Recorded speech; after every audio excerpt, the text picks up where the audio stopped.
cute.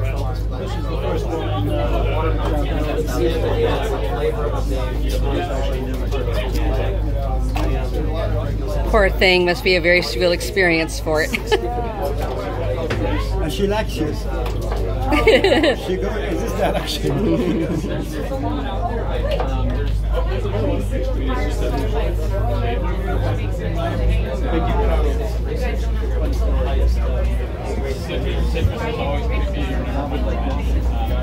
A berry of some type is generally number 2.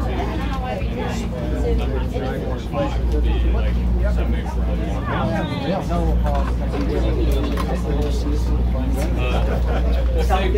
we'll leave that for somebody else. Alright, so we had some technical difficulties with the net, but we still caught stuff. He's holding shit up. He's like, have you ever been to the beach?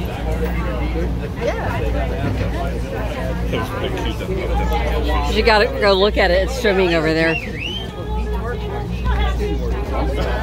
That's all you Three local species.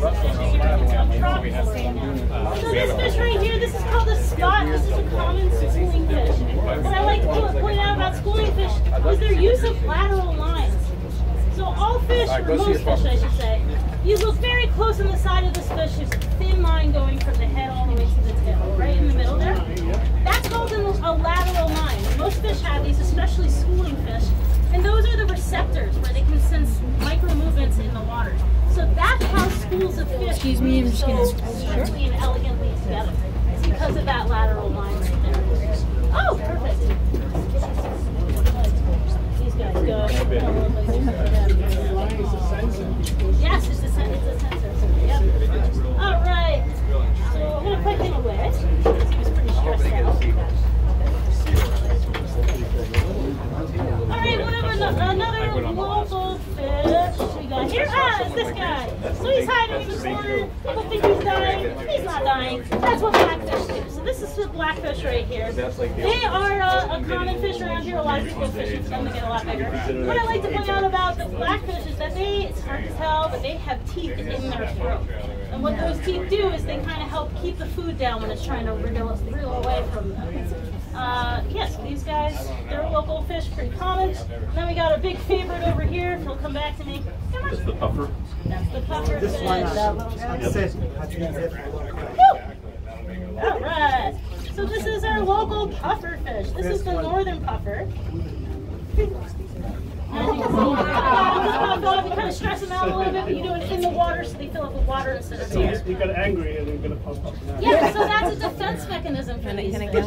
Not only does it make them look a lot bigger than they actually are, but they have these eye spots on the side of them. Those are called false eye spots. Those are meant to confuse predators and give them a little bit more time to get away.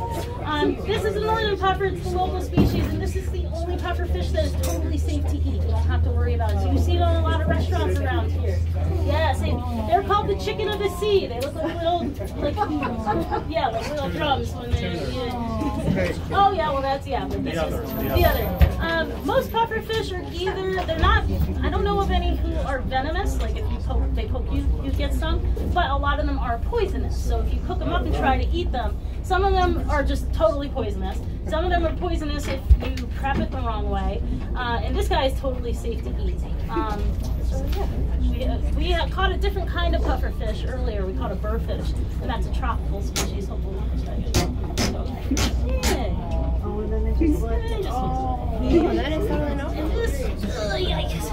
This is a filefish. So this is a tropical species. We get a lot of tropical fish. Hopefully with the next sushi restaurant we'll some more recently. Yeah, in London. Yeah, they come in as larvae and eggs. They come up here from the Gulf Stream. So they come all the way from Florida and the Gulf of Mexico, and then they settle out up here. Most of the fish that settle out here, the tropical fish, can't swim back down south before the winter comes, cannot. So once the cold weather comes, they perish. So they're free to collect for hobbyists. We get a lot of like cool ornamental fish, angelfish.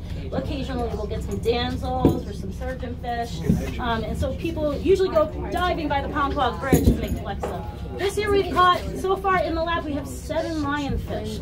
Now lionfish are not only tropical, but they are also invasive in the Atlantic. Destructive. They came into the Atlantic because hobbyists down in Florida or down in the coast, those lionfish get really big and then they eat everything in your tank. So I'm going to get rid of this lionfish. What's the way to do it? Introduce it to the ocean. So enough people did that, the lionfish population started to soar. So now we're seeing baby lionfish up here. And though they don't make it through the winter time, it's still really interesting that we're seing an invasive tropical species up here.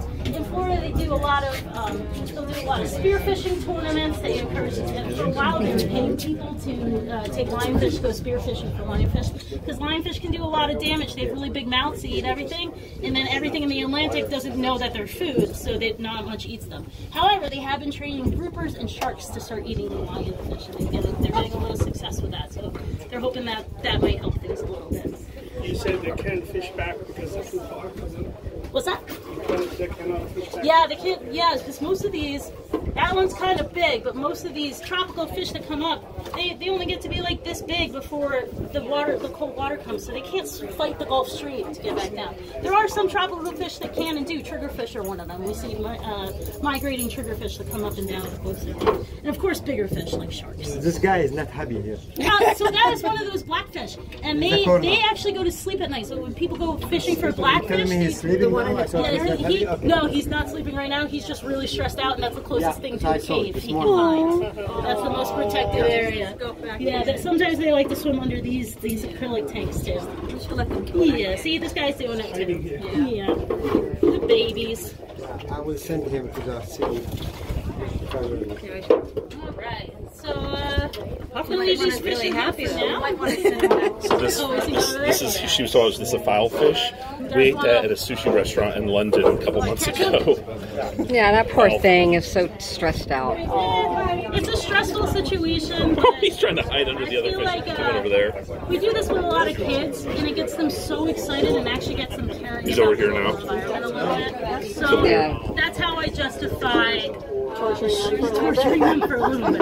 And depending on the size of the kids, they can get really tortured. Thank you so much. You're natural. You should have my job. So yeah, that's a blackfish. Why is it called a blackfish? It's not black. So when they get bigger. Most juvenile fish look different than they do. Makes sense. This puffer is really active. His brother, right? Yeah, he's cool. What's really cool about the puffer fish is not only do they pop up, yeah, you got it. Quick. My job. Thank you.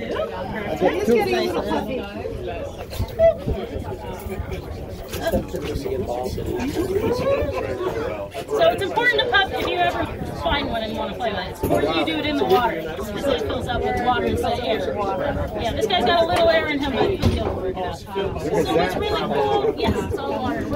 If you take a look at their mouth, they have these little beaks. And those beaks continuously grow, and he needs to be able to eat crustaceans and whatnot and file down those two beaks. Yeah, he's got a little beak. He's got 4 beaks in the beak.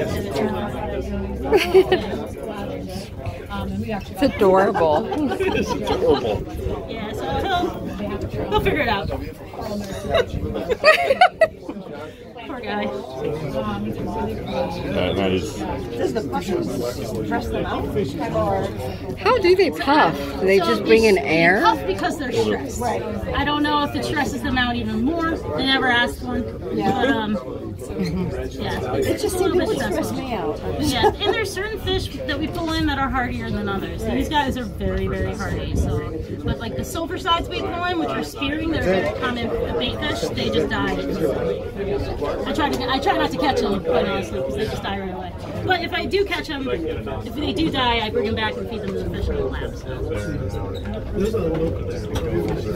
That's the local species. There's 2 other species that I saw on the last group, and they were both tropical. Cute. They were both what? Tropical species. So if we catch them, I'll point them out to you. We get the bandtail pufferfish, and it's a burrfish. That one's like kind of spiky. That one's like what you think of when you think of University of Michigan, like everybody.